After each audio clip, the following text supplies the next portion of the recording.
you ever seen a man with a tuxedo with short shorts and Louis Vuitton? I'll take that as a no. But today we are going to be learning about potential call-ups from Arminia Bielefeld, and as yours truly, me face 124. And as you can see, this is me. So let's dive into it. Let's go. And no, I am not Fabio, and plus I am 100% clear of that fraud. This video is sponsored by Monster. No, it's really not. It just helps me able to make videos like this. Alright, let's get back to it. One of the most long and awaited potential call-ups is Masao Hugawa.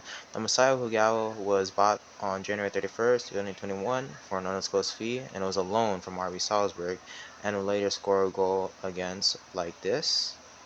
Okugawa makes it 2 to Bielefeld. Or probably like this. Okugawa, can he get the shot away? He can! First goal at home since January! After we stayed up in the league and after Masao Hugawa's contributions to the team, we actually looked into Masao Hugawa and decided to buy him for $1.10 million. And so after that, we would later see his football manager make an interview about it, and it was a very good deal because honestly, he has a lot of potential. He had a lot of potential, and also we want to see what he could do more for the club. And honestly, what ways ahead of him, of course. And so we bought him. The management does the interview, and to be honest, this is actually kind of the most heartbreaking interviews I had listened to. Not only for him when he was doing with RB Salzburg, but how he had to describe what it felt like to not showcase his abilities, be on the bench all the time. And it is true, he was on the bench for Salzburg most of the time, only getting 320 minutes. That was for the whole season until he had gotten for loan. And so what I'm about to show you now is some clips of the interview from Supreme Football Management.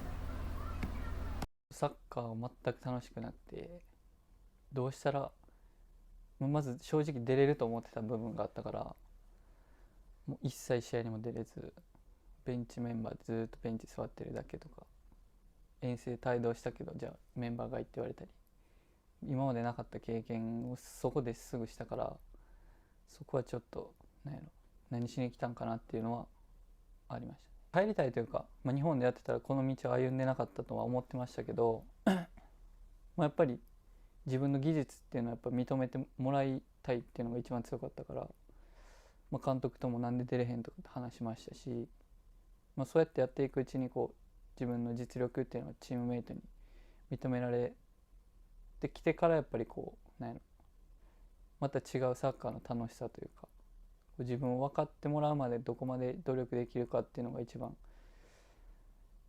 苦労した部分でもあったけど、その分認められた時はやっぱりサッカーやっててよかったなっていうのが思えたので、そこはそういう良かったなっていう。After hearing his recent interview with Superior Football Management, it really did become clear and concise that he wanted to showcase his abilities and why he came to Armenia, or you could say the Bundesliga, to test himself. As you already heard, it's understandable for him being on the bench, and also him trying to find that he was finding no joy in it. And it's true. I mean, I've been on the bench plenty of times when I did high school soccer, and it just really sucked. I was on the bench, and it's like I didn't have the hopes. But Messiah, he had a different way of approaching that, and he just took in consideration that I need to prove myself, and in order to prove myself, I must leave Salzburg and challenge myself. And he did, and he would have tested himself. He scored and assisted in the Bundesliga, and now he just signed with us, and things are going very well. And he was a really bargain. What I mean by bargain? Let me show you. Masao Hugawa would later have one of his breakout seasons for the 2021-2022 season. And also, this is his second Bundesliga season with us. And what I mean by breakout, he scored 8 goals and an assist. Now, some of you might be saying, like any midfielder or Cam could do that. It's different for us because he was our top goal scorer. What I mean by top goal scorer, he was the most consistent, not only for 4 games scoring, but he scored bangers and also much needed goals that were needed in order for us to get 3 points. For example, his last goal to score against Union Berlin, which gave us 3 points and the relegation fight. He scored our first goal against Stuttgart, which gave us our first win. and also scored against RB Leipzig, and also you will see later against Gladbach, and also you will later see against Mainz and the Pokal, and more goals have been scored by him, which is more actual needed, and also account further, but it was much more needed by Masaya Fugawa and why he played an important role for us. Now, after hearing all this, do you guys believe that Masaya Fugawa will be called up for Japan's national team and actually will participate in the friendlies too, and actually try to get minutes for Japan in the World Cup knockout rounds? I hope he does too, and really hope he does get called up and actually prove himself in the friendly. Masai Ohugawa wasn't my only potential call up. We also could have to see a call up of George Bello. Now George Bello is our deadline day signing from this year, and he was signed on January 31st, 2022, and also is a USA international. What I mean by that is he helped the U.S. He participated in two CONCACAF matches, and also helped the U.S. by qualifying with a win 4-1 against Honduras, and also also started. We bought the USA international for 1.98 million, and his contract runs until 2026. You would then later see his debut against Gladbach, and also to see how he played. He for his first debut, I guess everyone could say he played very well, and he was like very confident in himself.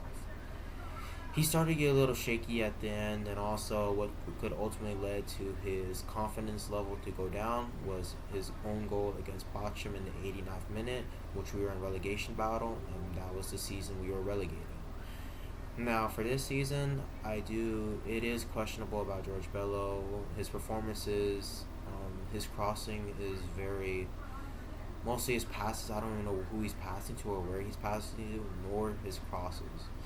It's literally a situation where the only thing good about him right now is his pace and crossing sometimes. He can sometimes cross, but mostly his passes are off and he looks really lost too much. So it really questions me about whether he can get into the World Cup. But since the World Cup roster has been stretched from 23 to 26, he probably has a decent chance. So what I'd like to introduce you guys to, and I want to thank so much as 11 Yanks for letting me use his consent for these two videos, and also a video I asked on one of his live streams. So enjoy. Yes. Becomes because there's one side with lots of width because Way also provides it, right? He doesn't cut inside, and then you also have Dest or Yedlin there going down, bombing down. Yedlin also goes down, and then the other side, everyone's coming in. It unbalances the team a little bit as well. Yeah, no, that's very fair. So you're saying Greg will bring Cannon instead of Bello, but I think you so. would still bring Bello over Cannon. Yeah, as of now, I would keep that. I would consider Joe Scally, but then I have that issue with me wanting to not have a righty there, even though Joe Scally can play there. So I'll Here's my probably question. keep it this If way. Robinson gets injured, would you rather play Dest on the left and Scally on the right, or Scally on the left and Dest on the right? Oh, we just forfeit if that happens. No. Um, I would probably put George Bello, and it would scare the living crap out of me. I don't really trust him starting the World Cup, but I really don't see. And people will maybe point out, what about John Tolkien? I still don't think it will make a big difference. John Tolkien, very talented. But I would not bring Reggie Cannon, right? I would bring these three: Anthony, Dest, and Yedlin, and I would also bring George Bello. Honestly, I would probably bring DeJuan Jones over George Bello, but it's hard for me to say that because I haven't seen him for the national team at this point. So yeah, I'm going to go with George Bello, but I wouldn't. But if Anthony Robinson got injured, I wouldn't play George Bello there. I would go to a 3-5-2, and I would play. I mean, I would probably go to 3-5-2 anyway, but I would play Brendan Aronson as a wingback because I would rather Brendan Aronson play there where he can combine with the attack, and also he's a very hardworking guy, than George Bello, who has proven to be really poor on both sides of the ball. I think yes, it's a drop off because Brendan's out of position, but I don't think the drop off is as big as George Bello. Yeah, it's just in very. After watching the two clips, you would see that this is mostly already pre-videoed and recorded, and this was 1 month ago, since this was a huge discussion about what our World Cup roster would be like. But what I'm about to show you next is about the question I asked during 11 Yanks' live stream. Meme face, can I ask you about Bello being called up for the World Cup? Bello isn't even starting in the second division of Germany right now. So I think it's very unlikely he comes to the World Cup. Plus, love with him recently. It's interesting. Greg really liked Bello and Vines until they left MLS. Then they went to Europe and they stopped getting called up, which I'm fine with. I have no problem with that. I don't think they were ever very good wherever they played, either of them. As you can conclude from the videos, it really makes sense about why they're hesitant on George Bello and why Pete was saying that, that he wouldn't even want to play George Bello, of course, and Filippo. If you don't know who Filippo is, that is tactical manager. He is also a specialist in the USA national team, and same thing for Eleven Yanks, who goes by Pete, is very very good. Both of them are very specialized in the USA national team. Now, as you can both analyze, they both would choose George Bello for a good reason. And also, even though they are hesitant or really scared to play George Bello due to a shaky season and also playing for us, he's been kind of. It's. He's very. Let me say this. He's had a. It's not. I can't call it a bad season yet because the season didn't end, of course. But he's really having a very shaky season of not getting minutes, and he's not trying to prove himself. He's not. He's having a really, like, for his form right now, it's really bad. And hopefully he can pick it up in the next match day, 11, 12, or at least somewhere mid that time. George Bell, but you see they're still trying to choose George Bell over Reggie Cannon, and if you don't know who Reggie Cannon is, that's perfectly fine. He is just another RB that Greg really loves, and he can play CB RB, but he's really not that good in general. And so that leaves up to the point of George Bello being called up. And some, you hear have P who doesn't want to play George Bello even if we do get an injury for Robinson, or you hear a tactical manager saying he would pay Bello due to him is the only left back and would play Scally in the right back position, because the USM national team is really horrible in defense, and what I mean is in depth and also backup our for our national team. And so that's why Bello could possibly get a call up, and like I said, it goes back to the World Cup stretch due to 26 to 23 to 26 and 15 subs now. But like I said, going back to the three clips, it does make sense about Bello. Bello really does need to pick up. Now, he doesn't have a lot of time. I would say that because he's younger, but he really doesn't have a lot of time. He could be honestly replaced easily. We already have Agzipa, our left back. We already have Andrade, who could play left back because that's his normal position, but he can't play CB. But honestly, I would play Bello over Andrade. But the problem is he's not going to get minutes if he does not actually start trying and to actually start looking forward. What Bello lacks is technical ability, and also he never had that in MLS, to be honest. The MLS and Bundesliga are two different leagues, but the Bundesliga requires the most is technical ability. Bello is that much more fast paced, which the Bundesliga is fast, but he relies on his speed and strength, and that is needed too. But you need a technical ability in order to actually be good in the Bundesliga 1, 2, or in 3 to be honest, or Liga 3 to be honest. And so this is why I'm saying Bello could be called up, but if he does not get back if he does not return back in form or plays confident, he could lose his international spot, and he can lose his spot or backup in the team. Well, that concludes today's video.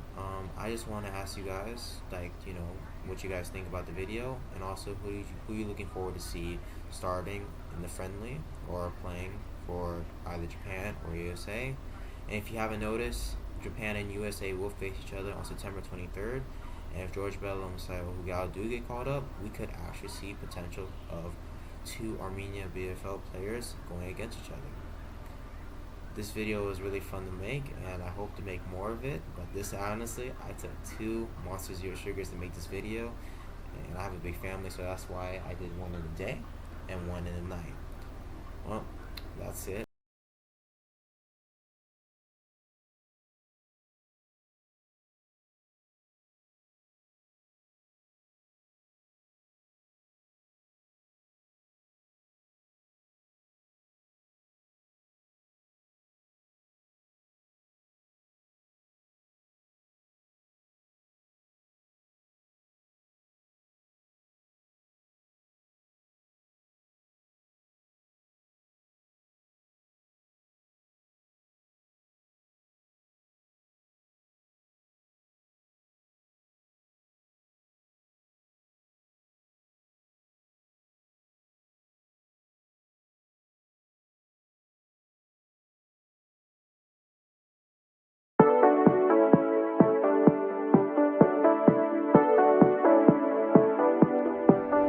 Let me